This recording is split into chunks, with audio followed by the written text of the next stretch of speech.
Ok. Vamos compartilhar aqui.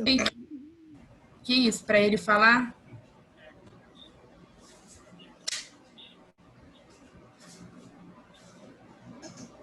Ainda alguma dúvida aí? Professor, perdão. As atividades assíncronas serão assistir às aulas do Jaleco e as atividades com os monitores. Tem mais alguma coisa? Então, as atividades assíncronas, elas serão as atividades com monitores e assistir às aulas gravadas no YouTube e essas também do Jaleco eu sugiro para vocês. Né? Vai ser isso. Vai ser... Porque acho que não tem mais nada, né, como atividade assíncrona. Porque nessa atividade com monitores vão estar incluídos questionários que a gente vai fornecer para vocês, casos clínicos que a gente também vai mandar para vocês, treinamento de prática também com vocês. Quer dizer, tudo isso vai ser... Eu só estou botando essa superfície junto com os monitores, que é para, além deles poderem interagir com vocês, a gente tem uma facilidade maior de montar isso. Agora, obviamente que fica aberto o espaço para vocês também proporem, né? Uma determinada atividade assíncrona que vocês achem legal, que vocês estiverem fazendo numa outra disciplina e eu não tenha tido ideia de fazer, vocês podem me propor também, que a gente vai incorporando. Tá certo? Tudo bem. Obrigada novamente, professor. Nada. Ok, pessoal. Eu estive olhando o programa da fisiologia agora que eles mandaram, e vi que ficou faltando uma coisa, ficaram faltando duas coisas que eles vão abordar e que eu achei que vocês iam sentir falta do arcabouço anatômico para entender. Uma delas é o sistema nervoso autônomo e a outra dela vai ser a vascularização do sistema nervoso central. Então, eu programei essas duas aulas de neuro, né, para a gente incluir no programa e depois, então, nós vamos partir para o sistema respiratório, que eu também vi que tem... Nós não colocamos isso no nosso programa de 2021, mas como eu vi que eles colocaram no deles e a gente estava com espaço, então nós colocamos também sistema respiratório para que vocês não sintam falta disso quando forem ter a fisiologia do sistema respiratório. Então, tudo que vocês forem ter em fisiologia, vocês vão ter tido já em anatomia. Respiratório, neuro e circulatório. Tá certo? Então, vamos falar sobre sistema nervoso autônomo, ok? O que a gente vai procurar mostrar nessa aula? Quais são as diferenças entre o sistema nervoso somático e o visceral, né? Porque o visceral tem a ver com o sistema nervoso autônomo. Qual é o conceito atual de sistema nervoso autônomo e como ele se divide, sua principal divisão?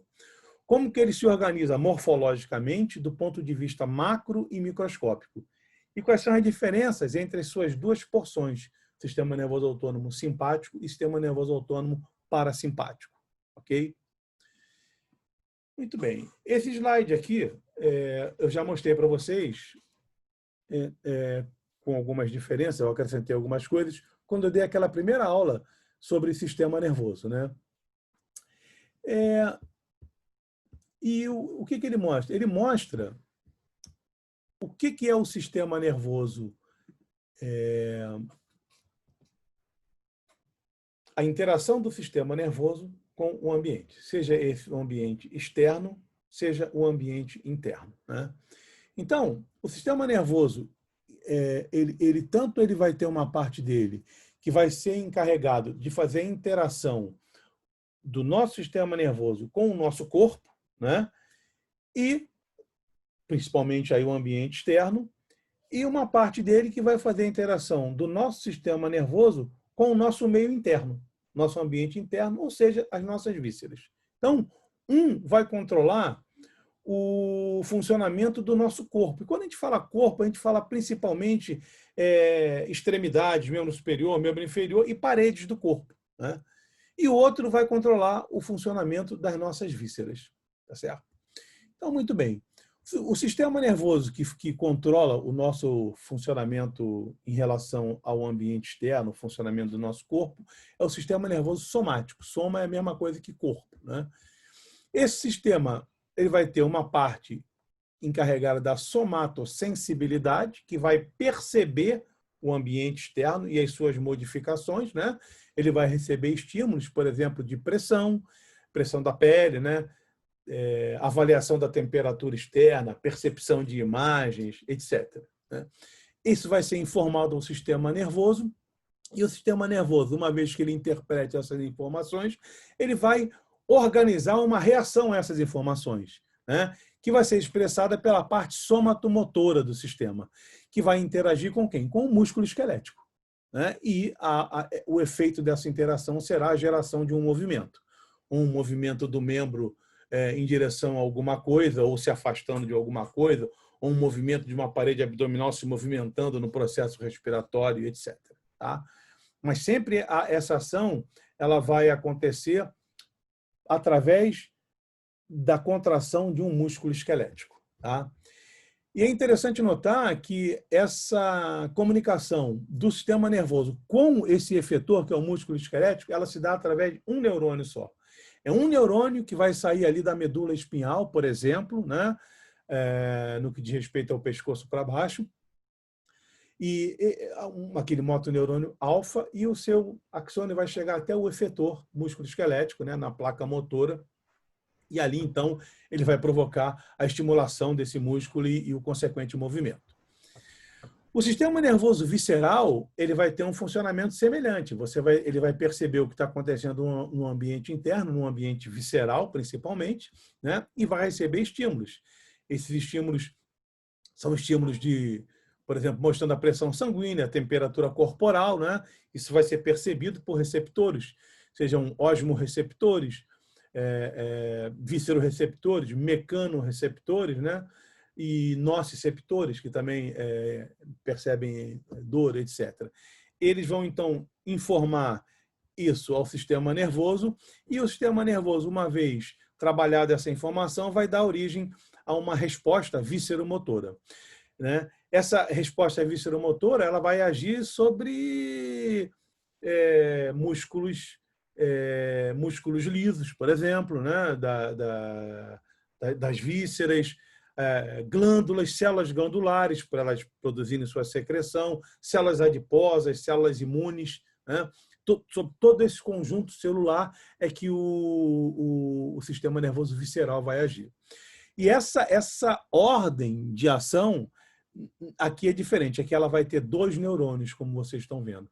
Ela vai ter um neurônio localizado no sistema nervoso central, e esse neurônio, ao invés de fazer contato diverso com a célula efetora, direto, primeiro ele vai fazer contato com um gânglio, né? E desse gânglio, então, vai sair um axônio do corpo do neurônio que estiver nesse gânglio, e esse sim vai fazer contato com a víscera. Então, o sistema visceromotor ele é mediado, né, por dois neurônios. Ok? Tudo no nosso organismo, né, o funcionamento ideal do nosso organismo, ele busca manter o que nós chamamos de uma homeostase, né? Essa homeostase é um valor ideal de equilíbrio no corpo, né? De forma que ele funcione da melhor forma possível, né? Da forma mais harmônica possível como um todo. Essa homeostase, esse valor de equilíbrio, ele está sempre sendo ajustado, né? A homeostase, nós estamos sempre fugindo dela, e aí o corpo toma medidas para que a gente volte a manter a sua homeostase. Então, isso é feito através de diversos sensores. Esses sensores, por exemplo, esses osmorreceptores, etc., o que eles fazem? Eles medem o que está acontecendo na realidade. Um receptor de pressão, ele mede qual é a pressão que existe na realidade, né? E aí ele pega esse valor real do que está acontecendo, por exemplo, com a pressão, e leva a um controlador. O que esse controlador faz? Esse controlador, que pode ser, por exemplo, um centro respiratório no tronco encefálico, né? É um centro responsável por avaliar como é que está a respiração, um centro pressórico também ali, um centro cardiovascular, né? Ele compara esse valor real com o valor ideal. E aí, o que ele faz a partir dessa comparação? Ele estabelece variáveis de correção. Essa pressão está muito baixa. Então, nós temos que mandar ordens que façam com que essa pressão aumente, né? O nível de CO2 está muito alto, está muito baixo, né? ou está muito alto, temos que modificar isso para que não se altere o equilíbrio ácido básico que tem que haver para o bom funcionamento da homeostase. Então, esses centros controladores, comparando o valor real informado pelo sensor com o valor ideal que se conhece, ele então estipula de que modo que ele vai variar aquilo para que a homeostase seja novamente restabelecida. Tá? Então, quando nós falamos em sistema nervoso autônomo, o sistema nervoso autônomo é a principal parte do sistema nervoso que está relacionada à manutenção dessa homeostase. Tá? A concepção de sistema nervoso autônomo ela mudou. Antigamente, o que era sistema nervoso autônomo era definido muito claramente. Sistema nervoso autônomo é a porção eferente do sistema nervoso visceral. Hoje em dia, isso é visto de uma forma muito mais ampla, né? Nós vemos que tanto o sistema límbico, quanto o hipotálamo, quanto estruturas existentes no bulbo, né, na medula espinhal, elas participam do controle dessa homeostase, então elas são parte importante do sistema nervoso autônomo. Né? Então, todas essas estruturas elas vão atuar, né, através de reflexos espinhais, na homeostase da circulação sanguínea e da respiração, aqui no caso do bulbo, na homeostase de uma forma geral, no caso do hipotálamo, impulsos emocionais aqui em relação ao sistema límbico, né? Imagina quando você leva um susto, como muda tudo. Tudo. Você se prepara para você tem uma reação de luta ou fuga. Então, tudo muda. Você tem que ajustar tudo para isso. Então, hoje em dia, nós sabemos que o sistema nervoso autônomo, como um todo, é algo muito complexo, que envolve todos esses centros superiores, né, além do sistema nervoso periférico. Nós temos... Antigamente também se acreditava que o sistema nervoso era só a parte eferente visceral. Hoje em dia sabe-se que, até para que essas outras estruturas possam agir, nós temos um componente aferente também, levando essas informações, né, do que está acontecendo, para que isso possa ser interpretado e aí então haja uma ação na estrutura eferente para modificações em busca da manutenção da homeostase. Então, nós temos vias aferentes em direção ao sistema nervoso central e vias eferentes em direção aos efetores, compondo o sistema nervoso autônomo. Né? As vias aferentes que levam a essa informação, elas são vias que partem de quimiorreceptores, de baroreceptores, de osmoreceptores, né? E de receptores de dor, e levam essas informações. Né? E as vias eferentes, elas vão ser o que nós chamamos de sistema nervoso autônomo do ponto de vista tradicional, que é aquela parte eferente que vai em direção às vísceras, e a via humoral, né? Através da hipófise, que também, através dos hormônios, vai provocar alterações no funcionamento visceral.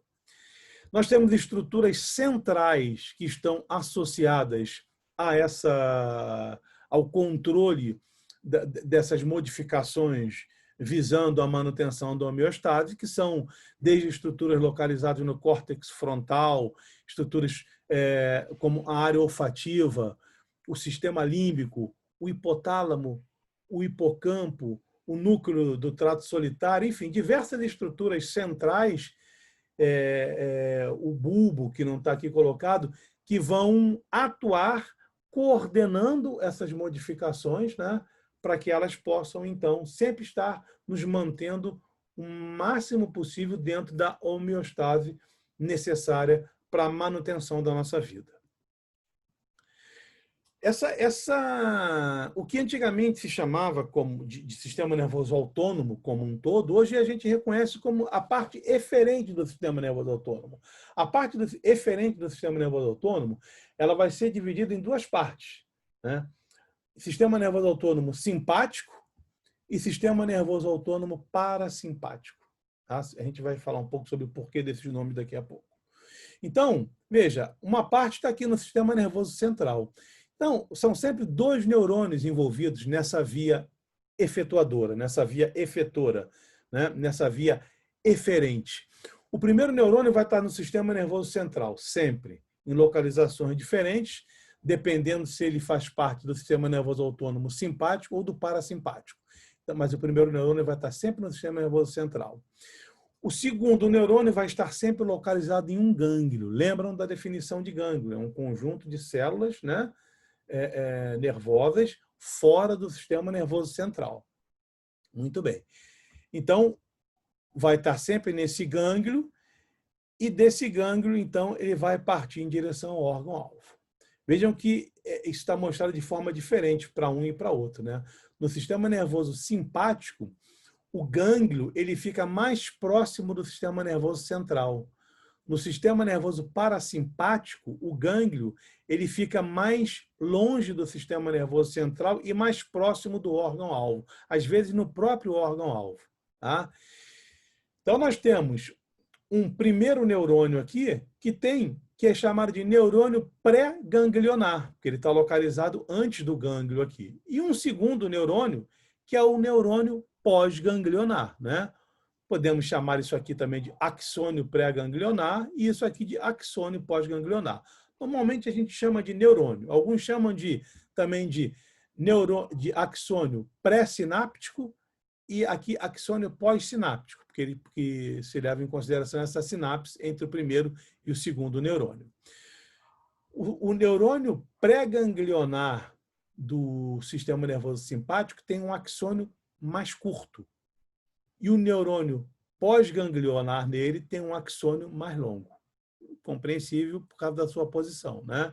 O contrário ocorre no parasimpático. O parasimpático tem um neurônio pré-ganglionar com um axônio mais longo e um neurônio pós-ganglionar com um axônio mais curto. São diferenças entre um e outro, como está mostrado aqui nessa figurinha, tá vendo? Ó, o simpático com um neurônio pré-ganglionar aqui, ó, e um neurônio pós-ganglionar.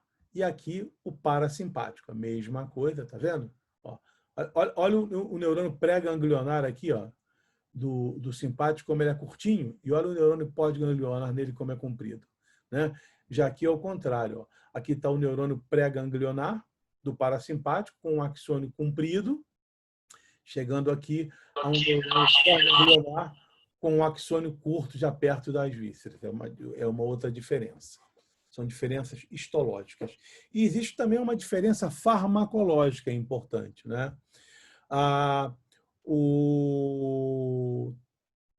Tanto o simpático quanto o parasimpático, nessa primeira sinapse aqui, o neurotransmissor que eles usam é acetilcolina. Mas nessa segunda sinapse aqui, há uma diferença. O neurotransmissor do sistema nervoso simpático é a norepinefrina e do sistema nervoso parasimpático é a acetilcolina. Essa diferença é muito importante porque isso é que vai determinar ações diferentes dessas duas divisões no mesmo órgão, porque tanto o simpático quanto o parasimpático, eles atingem os mesmos órgãos com raras exceções, tá? Mas cada um, a sua estimulação vai provocar um tipo de ação diferente nesse órgão. Então, essas são as principais diferenças entre um e o outro. A diferença de localização anatômica, ela também é muito importante. Então, vejam aqui, ó, a anatomia do sistema nervoso autônomo simpático de um lado e sistema nervoso autônomo parasimpático do outro. O que eu tenho representado aqui? Ó, o tronco encefálico, tá? E aqui a medula espinal, ok? Aqui a parte cervical, aqui a parte torácica e aqui a parte lombar e sacral. Do outro lado, a mesma coisa. Vejam, o sistema nervoso autônomo simpático, a sua parte central, ela vai estar localizada totalmente na medula espinal. Então, vocês lembram quando nós mostramos a medula espinal? Nós vimos que ali, no último segmento cervical da medula, todos os segmentos torácicos e os dois primeiros lombares, ela tinha também, além daqueles corno anterior e posterior, um corno lateral. Esse corno lateral ele é simpático. Tá certo? Então, as células, o neurônio, o corpo do neurônio, do primeiro neurônio dele, do sistema nervoso autônomo simpático, vai estar localizado na medula, entre os segmentos C8 a L2, isso varia, pode chegar a L3 aqui, alguns autores consideram de T1 a L3, isso é um pouco variável, mas mais ou menos isso aqui. Tá? O segundo neurônio dele vai estar localizado ou num conjunto de gânglios que ficam ao lado ali da coluna vertebral, que nós chamamos de tronco simpático, e se distribuem desde a parte cervical até a parte lá embaixo, a parte coxígea, tá? É o tronco simpático. Nós temos vários gânglios, né, interligados no sentido longitudinal, ok? E em muitos desses gânglios nós vamos encontrar o segundo neurônio da via. Tá? Em alguns casos, esse axônio passa por esse gânglio sem estabelecer conexão, ou seja, o segundo neurônio da via não vai estar aqui. Eles vão atravessar esse gânglio, vão compor nervos, como aqui o nervo esplâncnico maior, por exemplo, e esses nervos vão chegar até gânglios, que nós chamamos de gânglios vertebrais, tá? Ou gânglios pré-vertebrais, e nesses gânglios, então, é que vão estar localizados os corpos dos segundos neurônios, e eles vão, então, estabelecer essa conexão. Ou seja, o corpo do primeiro neurônio do sistema nervoso autônomo simpático está localizado na medula entre C8 e L2, e o corpo do segundo neurônio vai estar localizado ou no tronco simpático ou nos gânglios pré-vertebrais. Ok? Muito bem. E no sistema nervoso autônomo parasimpático? O sistema nervoso autônomo parasimpático, ele vai estar localizado, a sua localização central, os corpos de seus primeiros neurônios, ou vão estar localizados acima desse nível, no tronco encefálico, ou abaixo desse nível, na medula sacral, S2, S3, S4. Por isso que ele é chamado de parasimpático. Ele fica em cima e embaixo da localização do simpático. Ok? O corpo do segundo neurônio vai estar localizado em gânglios que são... Lembra quando a gente falou por exemplo, no caso aqui da parte que está localizada no tronco encefálico. Lembra que quando nós mostramos para vocês os nervos espinhais, esses nervos espinhais, eles estavam associados a gânglios? Então, nesses gânglios que vão estar localizados os segundos neurônios. Tá? Ou em alguns componentes, né? Nos componentes, isso aqui funciona mais para a região da cabeça. Tá? Nos componentes localizados, que vão inervar estruturas localizadas em tórax, abdômen e pelve, eles vão estar localizados em gânglios bem próximos aos órgãos. Bem próximos aos órgãos. Tá? E aí, então, é uma exceção a essa conjunção como existe aqui em cima. Então, nós dizemos que o sistema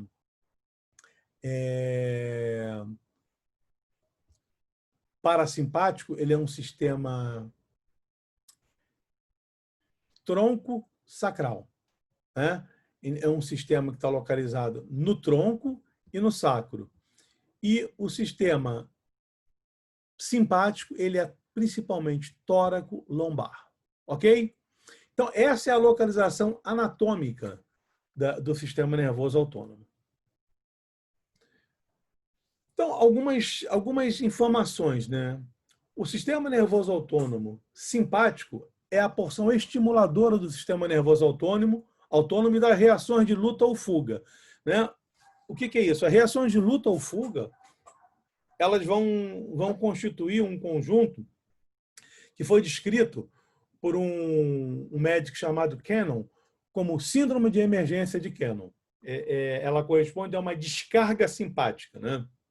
O simpático, como ele tem uma mediação grande da noradrenalina, você tem uma descarga de noradrenalina muito grande e ela prepara o organismo para reações imediatas. Então, ela prepara a tua visão para você enxergar muito bem. Ela não deixa o teu intestino funcionar para você não haver evacuação, uma micção num momento desse. Ela prepara a tua musculatura esquelética para ação imediata, né? Ela bota o teu coração funcionando a 1000 para ele jogar bastante sangue para os músculos esqueléticos. Ela abre as tuas vias respiratórias para o ar ele entrar bastante ali, que você vai precisar de muito.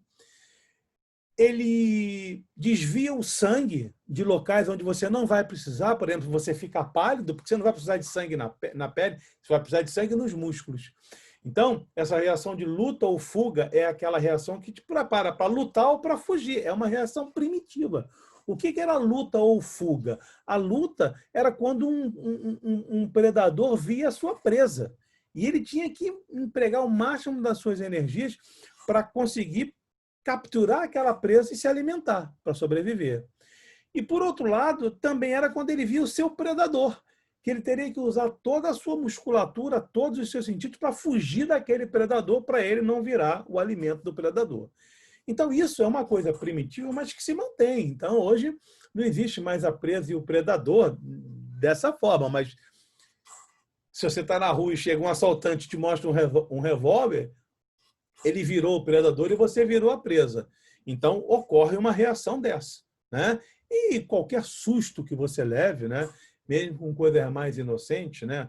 Uma criança está fazendo uma bobagem qualquer em casa e chega o pai ou a mãe, ele leva um susto danado. Tudo isso é primitivamente acontece, né? E você tem uma reação dessa, obviamente, que vai ser maior ou menor. Então, isso é o nosso sistema nervoso simpático. O nosso sistema nervoso parasimpático, ele coordena as fases de repouso e digestão. É o descanse e digira. Quer dizer, ele é o responsável pela recarga do nosso corpo. Então, ele funciona em condições de repouso, né? Em condições que você não está tendo que empregar muita energia. E ele serve para você se recompor, para você recompor sua energia, para você se recarregar, né? Então, é nesse momento que o sistema digestivo vai funcionar, que os hormônios digestivos vão ser secretados, a musculatura lisa ela vai dos órgãos gastrointestinais ela vai funcionar melhor, né? Os esfíncteres vão se relaxar, o coração vai começar a funcionar de uma forma menos drástica, menos dramática, né? Os vasos vão se abrir para o sangue poder passar com mais facilidade. Tá? E lembrando, embora ambas as partes mantenham regiões de núcleos em separado, elas apresentam vínculos anatômicos e funcionais importantes na periferia, ou seja, elas vão para o mesmo lugar. Então, eu tenho uma inervação simpática e uma parasimpática indo para o coração, né? Às vezes, até eles caminham por ramos conjuntos e depois se separam, né? Quando chegar no seu órgão-alvo, lá na célula-alvo, o efeito de um vai ser diferente do efeito de outro. Geralmente, eles têm o que a gente chama de ações antagônico-sinérgicas, né? É um antagonismo de um com o outro, mas que funciona de modo a que essa víscera funcione sinergicamente. O neurotransmissor principal do órgão-alvo é a acetilcolina, no sistema parasimpático, e a norepinefrina, né, ou noradrenalina, no sistema simpático. Então, aqui está um resumo das ações do sistema nervoso autônomo, né? Ações do simpático e ações do parasimpático. Então, em relação ao olho, o simpático ele dilata a pupila para você ver mais. Ele reduz a secreção da saliva, ele aumenta a frequência cardíaca, ele reduz a secreção brônquica e provoca vasodilatação dos brônquios para você receber mais ar. Ele reduz a secreção do tubo gastrointestinal e a motilidade do tubo. Ele não precisa de funcionar. Você não vai começar a urinar na hora que você está no meio de uma briga, né? Pode fazer isso depois. Ele reduz a secreção das células endócrinas do pâncreas. Nos órgãos sexuais masculinos, a ejaculação é uma reação simpática, né? E na pele ele provoca vasoconstrição, tanto que você fica pálido nesses momentos, né? Secreção de suor, você sua muito, e ereção do pelo, né? Você vê isso bem no animal. O animal, quando ele vai atacar, até um cachorro, os pelos ficam todos eretos, dilatados, né? Até para ele ficar mais assustador. O parasimpático é o contrário. Ele provoca a constrição da pupila, né? Ele ajuda na acomodação da lente. Ele aumenta a secreção da saliva, você produz uma saliva mais viscosa. Ele reduz a frequência cardíaca, né? Ele aumenta a secreção brônquica e a broncoconstricção, porque você não precisa de estar passando tanto ar ali. Ele aumenta a secreção e a motilidade do tubo gastrointestinal, secreção do pâncreas, para que ocorra a digestão, né? Ele é o responsável pela ereção do pênis, né, nos órgãos sexuais masculinos, então, e ele não tem efeito na pele. É uma característica do parasimpático, né? Então, algumas inferências, por exemplo, a redução da frequência cardíaca, né? Você, às vezes, quando você está com uma frequência cardíaca muito alta, uma das coisas que você faz é a chamada manobra de Valsalva, onde você respira fundo, segura um pouco a respiração, solta devagar. Com isso, você provoca uma reação vagal, e o vago é o principal nervo parasimpático, você diminui a frequência cardíaca, né? Uma coisa que pode acontecer é o velhinho, já bem velhinho, que já tem uma frequência cardíaca muito diminuída, num momento de estimulação do parasimpático, por exemplo, quando ele vai evacuar, né, ele pode fazer uma diminuição maior ainda da frequência cardíaca e fazer uma parada cardíaca e morrer. Às vezes ele é encontrado no banheiro morto. Né? Não fiquem com medo de ir ao banheiro por causa disso, não, porque isso aí, obviamente, nas condições normais não vai acontecer. Mas são inferências que a gente pode fazer baseado nesse comportamento. Então, está aqui nesse lado um esquema mostrando isso, tá vendo? Ó, olha aqui, aqui está o parasimpático, ó, em relação a estruturas cefálicas, e o simpático também, ó, né? Aqui está o parasimpático, ó, inervando estruturas torácicas e abdominais, e o simpático também, ó, né?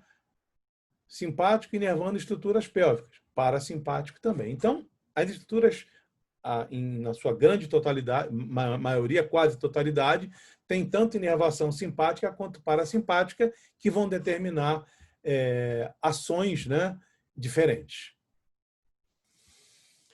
Então, está aqui um resumo do sistema nervoso simpático, né? Então, como a gente disse, ele é torocolombar, ele vai de C8 a L2, normalmente.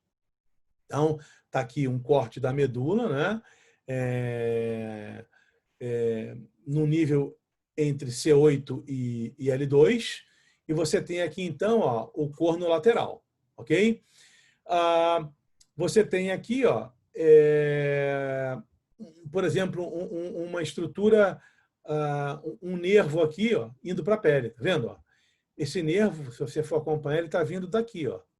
Ou seja, o corpo desse neurônio está aqui, ó, num gânglio do tronco simpático, né? Então, esse aqui é o axônio pós-sináptico, ó, indo fazer essa inervação aqui desse vaso sanguíneo da pele, por exemplo. Tá?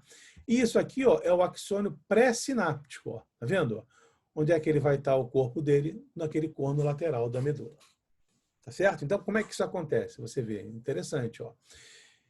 O primeiro neurônio está aqui. Seu axônio sai, né? Vai passar pela raiz anterior, né? Que é onde é a raiz motora. Aí, quando ele chega nesse ponto aqui, ó, que o nervo espinhal está formado, ele vai passar por essa região aqui que nós chamamos de ramo branco. Tá? Esse ramo branco, ele vai estabelecer uma conexão com esse gânglio aqui do tronco simpático. Aqui, então, ele vai se conectar com o segundo neurônio e aí vai passar através desse ramo comunicante cinzento, esse aqui é o ramo comunicante branco, através do ramo comunicante cinzento, vai se reincorporar, ó, ao nervo espinhal. Tá vendo? E aí, então, reincorporado ao nervo espinhal, uma parte dele vai pelo ramo dorsal, outra pelo ramo anterior, ramo posterior, ramo anterior, e através do ramo espinhal, então, ele vai encontrar o seu órgão-alvo, ou a sua estrutura-alvo, no membro superior, no membro inferior, na parede qualquer do corpo. Ok? Da mesma forma, ele pode também, ó, passar por aqui, né? E quando chega nesse ponto aqui, ó, ao invés dele estabelecer conexão no gânglio do tronco simpático, lembra que eu falei para vocês que alguns estabeleciam conexão aqui, ó, no gânglio do tronco simpático, como está aqui, ó, e outros atravessam direto esse gânglio sem fazer conexão e vão atingir um gânglio pré-vertebral. Olha aqui os gânglios pré-vertebrais, ó, na parte anterior aqui, tá vendo? E aqui, então, é que ele vai encontrar o corpo do seu segundo neurônio e vai para a víscera. Normalmente, a parte do simpático que funciona inervando a pele, né, inervando as estruturas da pele, ela estabelece conexão aqui no gânglio do tronco simpático. para depois, então, ele ser reincorporado aqui ao nervo espinhal e seguir pelo nervo espinhal para sua região-alvo. E as partes do simpático que vão fazer inervação de víscera, que vejo que aqui está representada uma víscera intestinal, eles estabelecem conexão nesses gânglios aqui, ó. Tá certo? Então, o que acontece? Eles saem, né? Eles passam... Eles saem aqui, ó, tá vendo? Ele está saindo aqui, é um raminho que está saindo lá da coluna, né? É um raminho aqui que veio do nervo espinhal. Eles estabelecem aqui conexão, ó, com o gânglio, atravessam através de nervos que são formados aqui, que são chamados de nervos esplâncnicos. Tá? Esses nervos esplâncnicos, então, vão permitir que eles estabeleçam a conexão com um gânglio pré-vertebral e aqui, então, eles vão formar os plexos diversos que vão se dirigir para as vísceras, para rim, para vísceras pélvicas, vísceras torácicas e abdominais. Tá certo? Então, essa é a forma como o sistema nervoso simpático faz a sua distribuição. O sistema nervoso autônomo parasimpático, ele vai se distribuir no que diz respeito aqui, ó, a parte sacral dele, de forma bem semelhante ali ao sistema nervoso simpático. E no que diz respeito à parte cranial dele, né, já que ele é crânio sacral, ele vai se distribuir dessa forma aqui. Vejam, aqui estão os nervos cranianos, né, que têm componentes parasimpáticos. Por exemplo, o terceiro par craniano, né, o óculo motor, ele tem um núcleo, que é aquele núcleo acessório que é parasimpático. Então, as fibras que saem, o primeiro neurônio está aqui, nesse núcleo acessório. Aqui está o axônio pré-sináptico, né? E vai fazer sinapse onde? No gânglio ciliar. Esse gânglio ciliar, que está próximo aqui do bulbo do olho, dele, então, vai sair o axônio pós-sináptico, e esse axônio pós-sináptico vai, então, em direção a estruturas ali, ao esfíncter da pupila, e ele vai poder exercer, então, sua ação sobre esse esfíncter, provocando a sua contração e a consequente miose, né? Que é a redução da pupila. Aqui, ó, o sétimo par craniano, o nervo facial, o núcleo salivatório superior faz parte dele, e é a parte do facial parasimpática. Então, daqui saem ramos, né? Por exemplo, aqui, ó, o nervo petroso maior, é esse aqui, ó, ficou mal colocado aqui, o nervo petroso maior, que é esse aqui, tá? A corda do tímpano, que é esse aqui, ó, todos são partes do facial, que fazem parte da porção do facial que nós chamamos de intermédio. Não importa. Mas, ó, essa parte do petroso maior vai em direção ao gânglio pitérigo palatino e encontra aqui o corpo do segundo neurônio. E daqui, então, o axônio pós-sináptico vai em direção à glândula lacrimal e a estruturas olfatórias aqui e vai induzir, então, a secreção, estruturas secretórias na mucosa olfatória, né? E ele vai induzir a secreção dessas estruturas. Tá? A corda do tímpano, ó, que é esse aqui, ó, ele vem estabelecer conexão aqui com o gânglio submandibular, onde está o segundo neurônio, e o axônio pós-sináptico, então, partindo desse segundo neurônio, vem em direção às glândulas sublingual e submandibular. E o facial, então, induz essas glândulas a produzir secreção. Tá? O nono par, que é o glossofaríngeo, tá vendo? Aqui no núcleo salivatório inferior está a parte parasimpática dele. Ó. Ele manda um ramo que aqui é o nervo petroso menor. Esse nervo petroso menor vai estabelecer conexão aqui, ó, com o gânglio óptico. Não vamos confundir com óptico. Óptico tem mais a ver com audição. Nesse caso aqui não audição, mas estrutura em torno da orelha. E aqui, então, ele vai encontrar o segundo neurônio da via, que vai mandar uma inervação para a glândula parótida e vai fazer, então, a inervação dessa glândula salivar parótida. Né? E aqui, o principal de todos, que é o vago, que é o maior de todos, né? Você tem aqui o núcleo dorsal do vago, e o vago, então, ele vai mandar a inervação para gânglios, para encontrar corpos de segundo neurônio em gânglios do abdômen, em gânglios do tronco, e vai fazer a inervação de vísceras torácicas, como os pulmões e o coração, e de vísceras abdominais. Tá certo? Em relação ao parasimpático, o vago, ele, em relação às vísceras abdominais, ele inerva tudo até mais ou menos ali o ângulo esquerdo ou ângulo esplênico do intestino grosso. Tá? Todo o estômago, intestino delgado e o seco, colo ascendente, colo transverso, tudo isso, a inervação é feita pelo nervo vago. Mais ou menos na altura do ângulo esquerdo ali, é o que a gente chama de ponto de Cannon-Bon, a partir dali, as vísceras recebem, então, inervação parasimpática a partir da porção sacral, do componente sacral do sistema nervoso parasimpático. E, novamente, aqui uma observação, ó, as glândulas sudoríparas e suprarrenais, bem como a pele, né, e os vasos sanguíneos, as artérias, de uma forma geral, não têm inervação parasimpática. Tá? Só tem inervação simpática. Então, quer dizer, nós vimos o que é o sistema nervoso autônomo, né, como um todo. A parte eferente dele, o que a gente chama de simpático, o que a gente chama de parasimpático. Mas nós não podemos deixar de reconhecer que nessa parte eferente, no simpático e no parasimpático, existe uma porção também ascendente, existe uma porção aferente, né? E essa porção aferente, entre outras coisas, ela carrega a dor visceral, que é algo importante, é um alarme que soa, às vezes, é importantíssimo, né? É desse alarme, muitas vezes, que vai depender a sobrevivência da pessoa ou não, quando ela tem, por exemplo, uma dor causada por um infarto do miocárdio, né? Isso é carreado tanto pelo simpático quanto pelo parasimpático, né?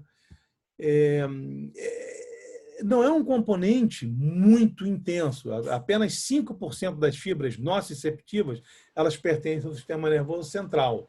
E mesmo essas fibras, a grande maior parte delas, a maioria delas, elas só são estimuladas quando você tem lesões, como, por exemplo, um infarto. Tá? Via de regra, elas não vão ser estimuladas, não vão estar funcionando de forma perceptível. Tá certo? Então, você tem aqui, ó, a exemplificação dessas fibras, tanto no sistema nervoso simpático quanto no parasimpático. Tá? Então, aqui no sistema nervoso simpático, você vê uma fibra dessa, ela chegando, ó, ela passando, ela não vai ter um trajeto, ó, ela passa pelo sistema paravertebral, tá? Pelo gânglio paravertebral, ela passa pelo gânglio tronco simpático e não estabelece conexão em nenhum deles, como faz a fibra eferente. Tá? Ela vai cruzar, então, aqui ó, o ramo comunicante branco e aí sim o corpo dessa fibra vai estar aqui, no gânglio sensitivo do nervo espinal. Igual o corpo das fibras sensitivas gerais, como eu já mostrei para vocês quando eu falei em dor. Né? Daqui, então, ela vai passar pela raiz posterior e ela vai seguir algo muito semelhante à via da dor somática. Tá? E vai estabelecer conexão com o segundo neurônio da via na raiz posterior, na medula, vai atravessar e vai subir pela via nociceptiva ascendente, como a via somática. Ok? Então, vocês vejam aqui, ó, eu estou mostrando esse trajeto, ó. Né? É um trajeto muito semelhante ao que vocês já viram quando eu falei em via nociceptiva somática. Né? E aqui o parasimpático também é muito semelhante. Eles encontram o seu segundo neurônio em gânglios, né? Como aqui, por exemplo, em relação tóraco-abdominal, o vago, né? Que é o principal, é o que recebe toda a dor praticamente parasimpática, vai ser o vago, através de um gânglio superior e um gânglio inferior. O gânglio superior concentrando as estruturas esôfago, principalmente, né? E algumas estruturas torácicas, tá? E o gânglio inferior recebendo de algumas estruturas torácicas, mas principalmente das estruturas abdominais, tá? Então, o corpo do primeiro neurônio da via vai estar aqui e o corpo do segundo neurônio vai estar no tronco encefálico. Tá? Mas existe uma via de dor.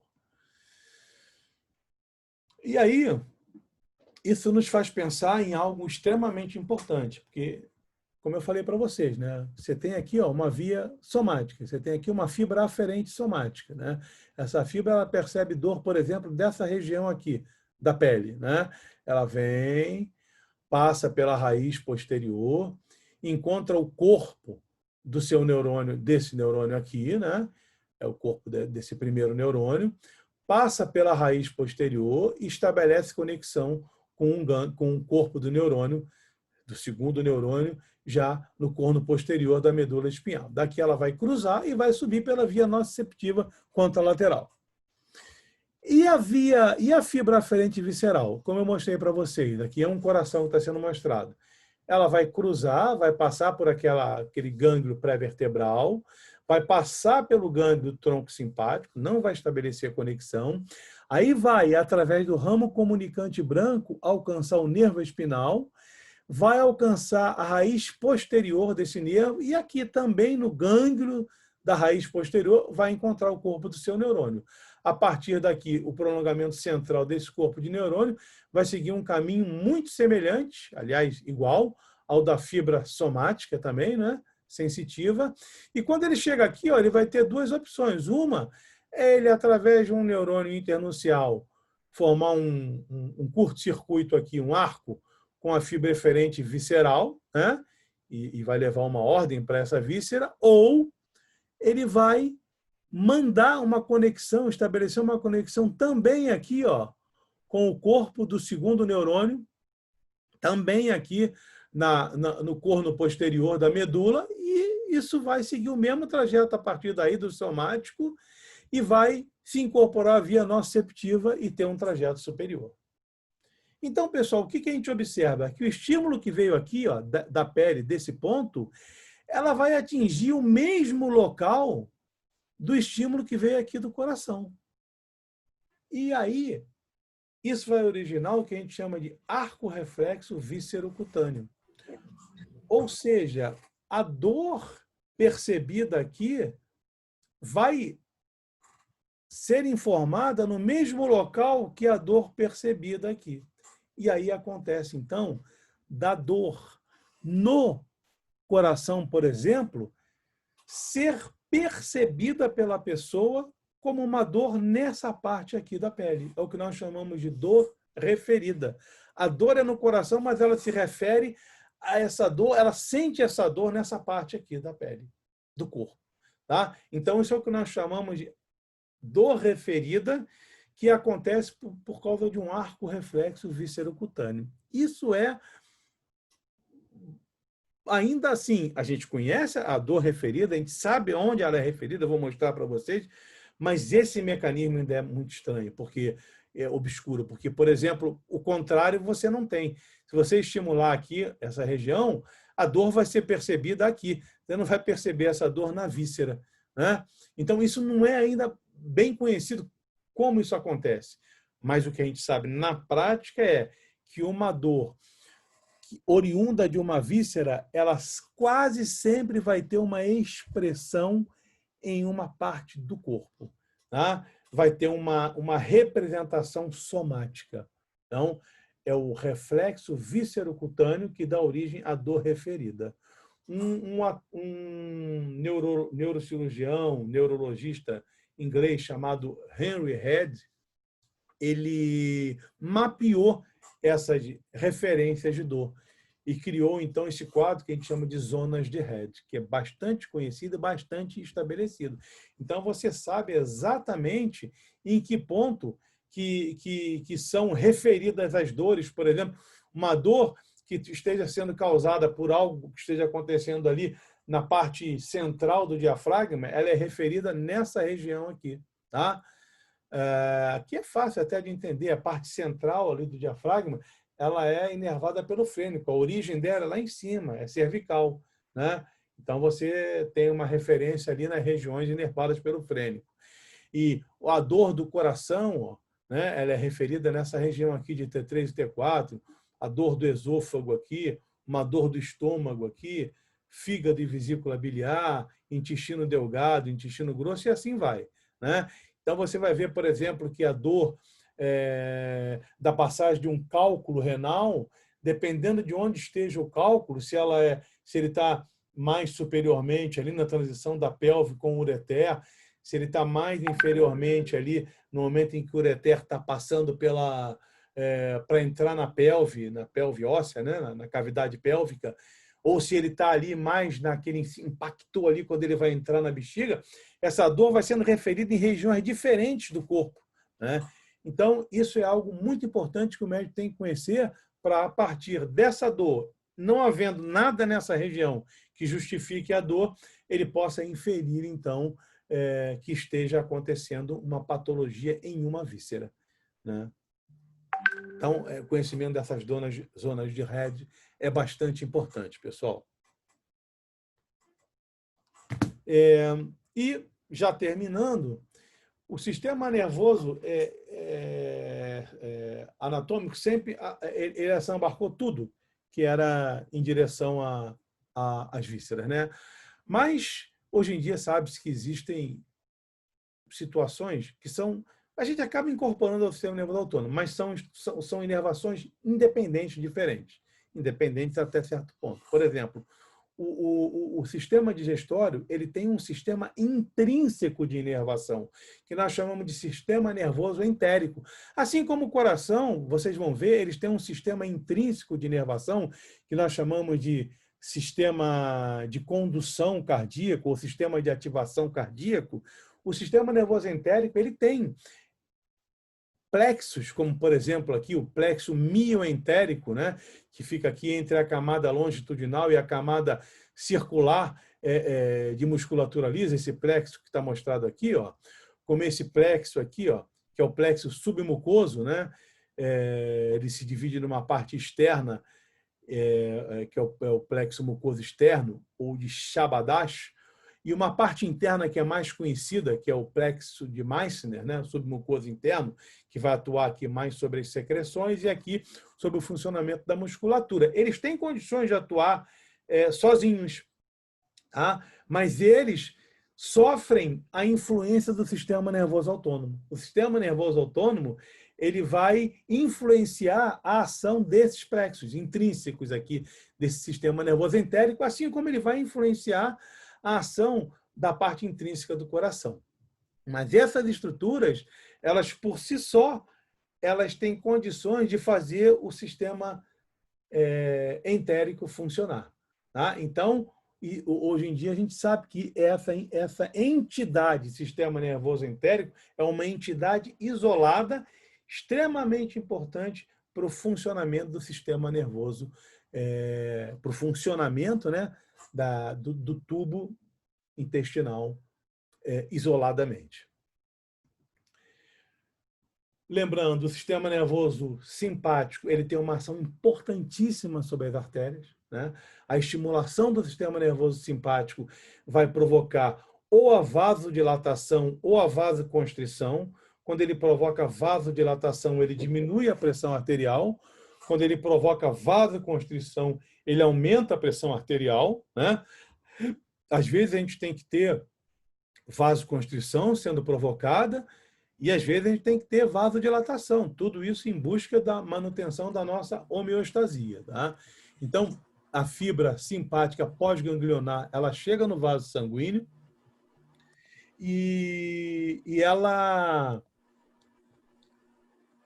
vai se distribuir na parede do vaso sanguíneo, né? Dessa forma aqui, circular. Essa distribuição dela apresenta esse aspecto aqui com essas varicosidades, como se fossem varizes, só que a gente não vai falar em varizes, porque as varizes são de estruturas ocas, né? Estruturas com líquido no seu interior, dos vasos, mas aqui são varicosidades, né? E a partir daqui, então, você tem a liberação ou de norepinefrina ou de epinefrina. A norepinefrina, quando ela é liberada, ela estimula o receptor alfa-1. E a estimulação desse alfa-1 ele provoca, então, a vasoconstrição, aumentando a pressão. Se você libera a epinefrina, você vai ter a estimulação do receptor beta-2 e você vai provocar a dilatação. Então, você vê, o sistema nervoso simpático, sozinho, ele controla o estado de constrição ou dilatação das artérias. Por isso é que você não tem fibras parasimpáticas inervando os vasos sanguíneos, né? E uma outra ação importante do sistema nervoso é em relação à passagem de ar, né? Então, o sistema nervoso autônomo parasimpático e o simpático vão ter ações antagônicas em relação aos brônquios, né? A traqueia e os brônquios. O parasimpático, ele vai ter uma ação excitatória nos gânglios, tá? E esses gânglios, eles vão provocar na mucosa a produção de muco, a secreção de muco. Com isso, você vai ter uma ocupação do interior dos brônquios e mais dificuldade de passagem de ar, tá certo? A estimulação do sistema nervoso simpático, ele vai ter uma ação inibitória aqui sobre os gânglios. Então, você vai ter uma inibição da produção de muco, você vai ter uma inibição da ação da musculatura lisa, provocando um relaxamento. Então, tanto você vai diminuir a quantidade de muco, né, facilitando a passagem de ar, quanto você vai provocar a dilatação dessas estruturas brônquicas, né? E com isso também você vai facilitar a passagem do ar. Tá? Então, quando você precisa, por exemplo, de instrumentalizar isso aqui, você quer essas vias livres. Então, o que o médico faz? Ele dá um anestesista, ele dá a atropina. A atropina é um anticolinérgico. Lembra que esse receptor aqui é acetilcolina, né? Ele usa acetilcolina. Então, você dá um anticolinérgico e você inibe, então, a ação parasimpática. Tá? Por outro lado, quando você tem situações de, por exemplo, um paciente com uma crise de asma brônquica, você precisa de dilatar esses vasos, você pode dar algo que simule a ação simpática. Você pode dar, por exemplo, a epinefrina, né? A adrenalina é usada em crises de asma brônquica para você promover a dilatação desses brônquios e, consequentemente, o aumento da passagem de ar, imitando, né? Atuando como uma droga simpático-mimética, imitando o sistema simpático. Tá certo, pessoal? Então, existem diversas aplicações clínicas desse conhecimento. E eu vou deixar isso aqui como uma provocação para vocês darem uma lidinha, né? E tentarem estabelecer a conexão entre o sistema nervoso autônomo, por exemplo, e a neuropatia diabética. A neuropatia diabética, através da destruição do sistema nervoso autônomo, provoca um verdadeiro estrago nos diversos órgãos, tá? E nas diversas regiões do corpo. A correlação entre sistema nervoso autônomo e epilepsia, nas crises convulsivas principalmente. A correlação entre sistema nervoso autônomo e o controle pupilar, o controle da dilatação da pupila, né? E uma coisa chamada síndrome de Klober-Horner, ou simplesmente síndrome de Horner. Tá? Deem uma lida nisso e veem como que o sistema nervoso autônomo ele está associado a essas condições. Tá? E criem dúvidas e mandem para a gente essas dúvidas. Tá certo, pessoal? Eu vou agora aqui interromper o meu compartilhamento, né? E vamos voltar então aqui para nossa conversa, né? Vou ver agora, então, quais são as dúvidas que possam ter surgido ao longo da aula, tá? Então, vamos lá. As dúvidas que surgiram... pessoal, eu fui até às 2h37, né? Mas nós tínhamos tido aquela conversa no início, eu acho que eu fiquei mais ou menos dentro dos 50 minutos, tá? Muito bem, então vamos ver aqui. Ok.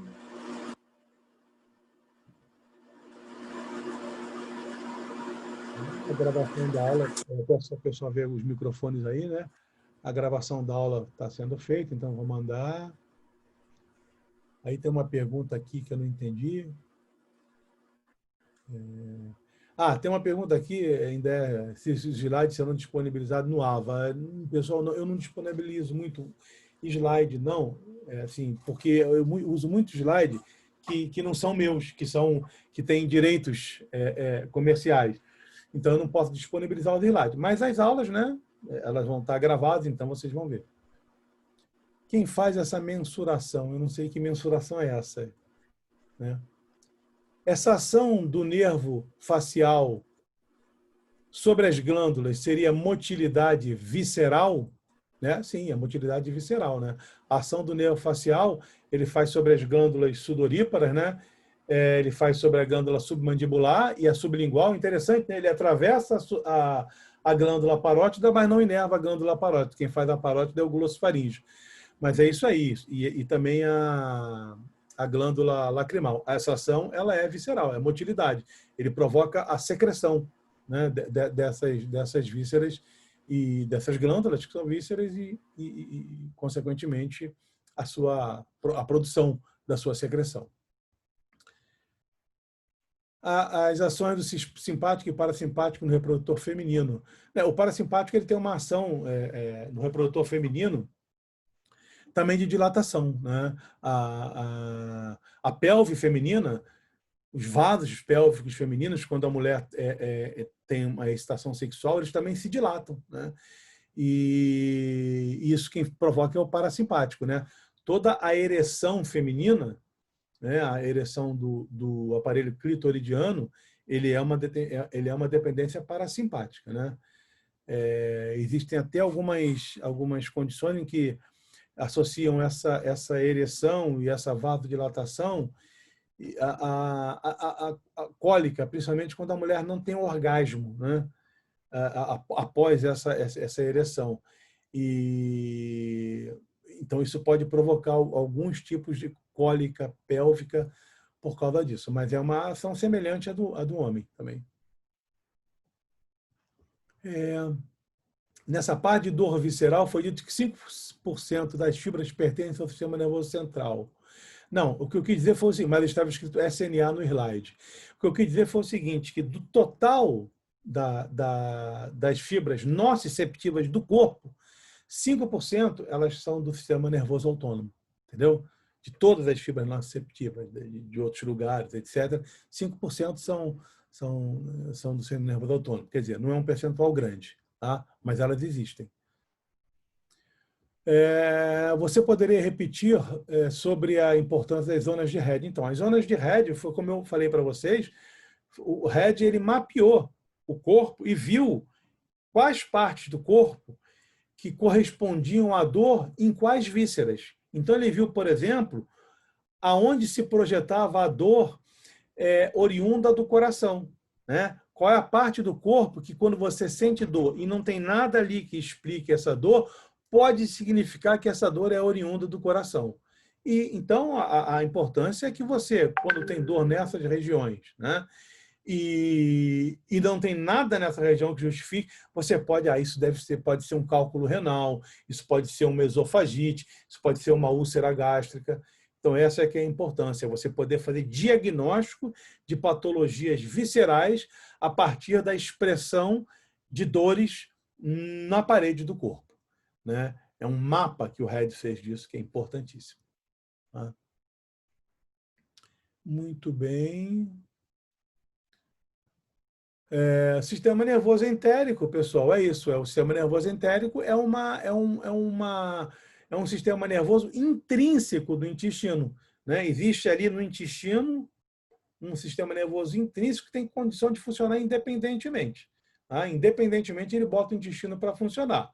Agora, ele também sofre influência do sistema nervoso autônomo, né? Se vai funcionar mais rápido, se vai funcionar menos rápido, é através dele que o sistema nervoso autônomo vai exercer a sua influência. Mas é um sistema nervoso independente, intrínseco do intestino. Tá? A gravação vai estar no YouTube ou no AVA? No YouTube. Quanto à mensuração, acho que o Renato estava se referindo aos níveis de acidez sanguínea na hora que fez a pergunta. Então, ele estava talvez se referindo àquela questão do equilíbrio ácido-básico, né? Quando eu falei em baroreceptor e quimiorreceptor, né? Pois é, o nosso organismo ele tem um estado de equilíbrio, né? Ele nem é muito ácido, nem muito básico. Ele tem um estado de equilíbrio que é medido, né? Você mede qual é o estado, esse estado por exames diversos, né? Você pode medir isso em mais de um tipo de líquido, por exemplo, do corpo.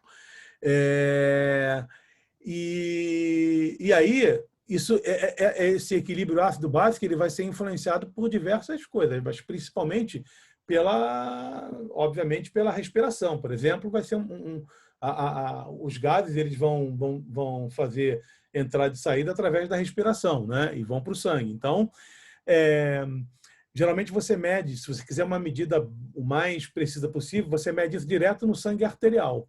Então, você colhe sangue da artéria e vê como estão esses gases no sangue arterial. E aí, em caso de patologias, onde o teu próprio seus sistemas intrínsecos não estejam conseguindo levar esse equilíbrio ácido-básico para o que necessita a nossa homeostasia, você pode tomar medidas como a administração de determinadas substâncias, como administração de oxigênio, enfim, etc., para que você leve esse equilíbrio, né? Então, os níveis de acidez sanguínea, você tem, por exemplo, quimiorreceptores, né? Ali na bifurcação da carótida, comum em carótida interna e externa, você tem baroreceptores e quimiorreceptores, o glomo carotídeo, o corpo carotídeo, né? Esses quimiorreceptores, eles medem a acidez os gases que você tem no sangue e dão informação. Você tem em torno da aorta também, várias partes do corpo. Você tem esses são os quimiorreceptores, tá? Os baroreceptores vão medir a pressão do sangue. Então, onde estão os corpos do segundo neurônio do sistema nervoso autônomo parasimpático? Tanto do parasimpático quanto do simpático estão nos gânglios, né? Os gânglios simpáticos, normalmente, eles estão mais próximos ali do sistema nervoso central. Então, eles vão estar naquela cadeia simpática ou naqueles gânglios pré-vertebrais. E do sistema nervoso parasimpático, eles estão mais longe do sistema nervoso central e mais perto da víscera. O mais perto possível da víscera, tá? Muitas vezes na parede da própria víscera. Ok? A relação entre o sistema nervoso autônomo e a inervação da traqueia e brônquios, né, sobre a questão do muco, etc. O sistema nervoso autônomo parasimpático, a estimulação dele sobre a árvore brônquia aumenta a secreção, né? Então, aumentando a secreção, você aumenta a quantidade de estrutura secretada de muco no interior dos brônquios. Com isso, o interior dos brônquios vai estar ocupado por muco, né? Então, a passagem do ar ela fica dificultada. Não é isso? A estimulação simpática diminui essa secreção, tá? Além de diminuir também a estimulação da musculatura lisa. Então, se ela diminuir a secreção, o simpático, você vai ter menos secreção ali, você vai ter mais espaço para a passagem de ar. Assim como se você diminui a contração da musculatura lisa, você vai ter mais dilatação dos brônquios. Então, o simpático provoca diminuição da secreção e broncodilatação. Tá? O parasimpático é o contrário. Então, o parasimpático dificulta a respiração, o simpático facilita a respiração. Se você dá uma droga simpático-mimética, que imite o sistema nervoso simpático, né, como, por exemplo, a adrenalina, você provoca uma reação típica simpática. Então, você facilita a respiração. Então, você usa isso, né? Por exemplo, quando você tem crises em que esteja difícil a passagem de ar ali, dá para você abrir e facilitar. E se você der drogas, por exemplo, eu dei um exemplo, anticolinérgicas, né? Que, vamos dizer assim, dificultem a ação do parasimpático, você também facilita para, por exemplo, a instrumentação. O bronco vai estar mais relaxado, né? Vai ter menos secreção, então você facilita a instrumentação. O anestesista usa a atropina, por exemplo, que é uma droga anticolinérgica, né? E que aí então vai diminuir a ação parasimpática, já que o neurotransmissor final ali do parasimpático é a acetilcolina, né? Lembra, o neurotransmissor inicial dos dois é igual, o neurotransmissor final dos dois vai ser do lado parasimpático acetilcolina, do lado simpático noradrenalina. Tá certo? Então é diferente. Ah,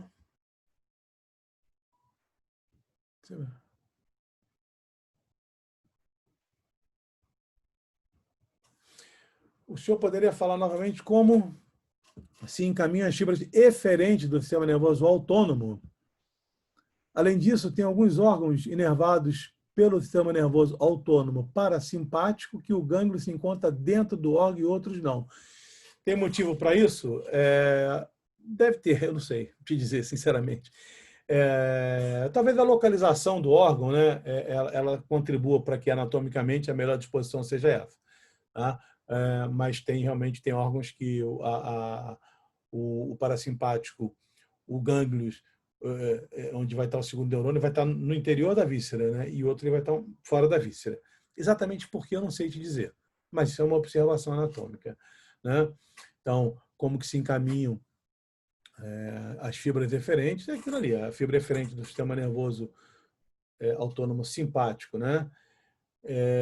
A pré-sináptica, ela vai encontrar o gânglio, né? Ou ela vai estabelecer conexão com o gânglio do tronco simpático, ou vai só atravessar o gânglio simpático e vai estabelecer conexão com aqueles gânglios pré-vertebrais. Normalmente o simpático, que se encaminha, se dirige à pele, se dirige ao corpo, às paredes, ele estabelece conexão com o gânglio da cadeia simpática, tá? E a parte do simpático, que se encaminha às vísceras, via de regra, ela atravessa esse gânglio e vai estabelecer conexão com o segundo neurônio nos axônios, nos gânglios pré-vertebrais. Ela passa pelo gânglio do tronco simpático, se reúne nos nervos, como, por exemplo, os nervos esplâncnicos, maior, menor e o imo, e vai, então, encontrar se incorporar aqueles gânglios pré-vertebrais e dali, então, saem diversos plexos viscerais que vão para as vísceras. Tá? É muito comum os plexos eles caminharem pelas paredes das artérias. Tá? O simpático faz mais isso, muito mais, mas o parasimpático também faz. Então, por isso que você vai ver nos plexos, por exemplo, plexo mesentérico, plexo celíaco, plexo renal, porque a partir dos gânglios eles caminham pelas paredes das artérias e vão, porque eles vão para o mesmo lugar que as artérias vão. E assim eles conseguem chegar às vísceras, conseguem chegar às paredes. Tá? O senhor poderia repetir a parte de sensor e controlador dentro do tópico da homeostase? Então, o sensor seria aquele que percebe o que está acontecendo. Por exemplo, no caso ali do ácido básico, é o quimiorreceptor. O quimiorreceptor, né, ele vai perceber, um glomo carótico, por exemplo, ele vai perceber como está o estado, o ácido básico ali no sangue. Né? Como é que estão esses elementos químicos ali, o que tem mais e o que tem menos. Então, ele vai perceber o que está acontecendo realmente. Tá? E vai levar essa informação para o sistema nervoso. No sistema nervoso, as regiões controladoras, elas vão interpretar isso. Tá? E aí vão comparar o que é a informação que corresponde à realidade com o que eles acham que é o ideal. E vão, então, dar ordens que vão através da parte eferente para que hajam modificações para que torne esse real o mais próximo do ideal possível. Ou seja, o sensor ele percebe o que está acontecendo na realidade e o controlador, uma vez informado isso, toma decisões, atitudes de modificação de funcionamento visceral para que esse real se chegue o mais perto possível do ideal. Se o real já for igual ao ideal, ele não vai tomar atitude nenhuma. Tá? Nos dias de hoje, consideramos o sistema nervoso autônomo como apenas a parte eferente do sistema nervoso visceral ou não? Se sim, seria errado colocar a percepção da dor como parte do SNA? Nos dias de hoje, como eu disse para vocês, o sistema nervoso autônomo é muito mais amplo do que simplesmente a parte eferente. Né? Então, tem tudo aquilo que é central, todos esses controladores que estão ali, como o hipotálamo, como o centro cardiovascular, centro respiratório no bulbo, o próprio sistema límbico, tudo isso faz parte do sistema nervoso autônomo como um todo. Né? O que se considera mais especificamente hoje é assim, a parte eferente como o sistema nervoso autônomo simpático e parasimpático. Mas, sinceramente, pessoal, nem isso mais como você lembra aqui na complementação da pergunta, né? Se sim, seria errado colocar a percepção da dor como sistema nervoso autônomo, né? Porque ali é parte do simpático e do parasimpático e não é eferente, é aferente. Então, na realidade, nos dias de hoje, não se considera só. Em alguns livros você vai ver isso, até livros bons, até livros atuais. Definição do sistema nervoso autônomo como parte eferente do sistema nervoso visceral. Mas não. O sistema nervoso autônomo é toda a parte de inervação do sistema visceral, tanto aferente quanto eferente, e as estruturas centrais que atuam em conjunto com essa parte para a manutenção da homeostase.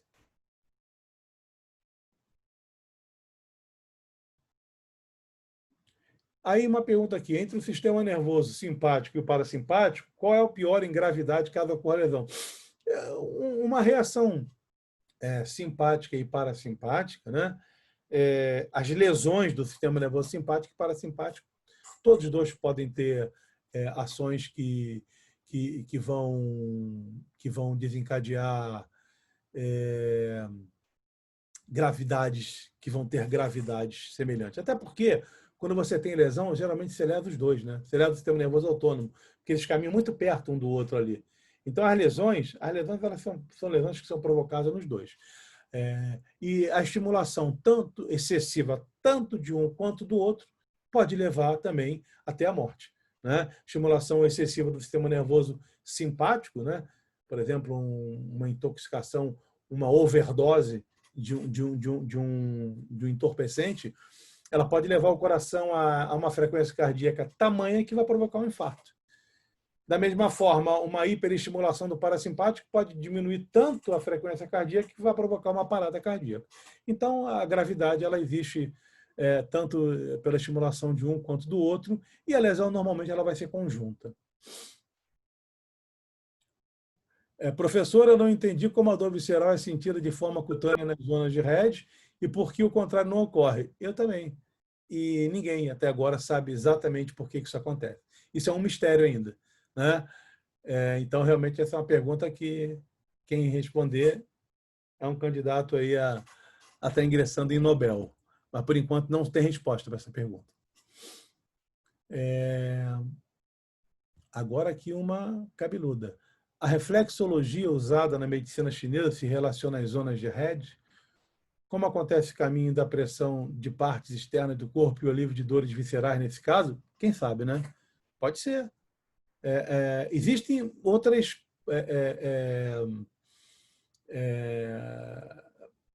proposições, né? Por exemplo, existem vias, aquelas vias, quando falei em dor com vocês, anti-álgicas, né? São vias que, quando você tem a dor, a via da dor ela subindo, ela estimula algumas regiões, e essas regiões, então, estimulam vias no sentido oposto e que vão influenciar lá na medula, naqueles neurônios do corno posterior e diminuindo a intensidade da dor. Então, a acupuntura, por exemplo, ela pode ser assim. E pode ser que a reflexologia também tenha uma analogia a ser feita aí, né? É uma boa pergunta, Lara. É algo que a gente não conhece nada de medicina chinesa e tal, né? Mas, assim, e fica muito difícil estabelecer um paralelo, porque a nossa abordagem científica é totalmente diferente, né?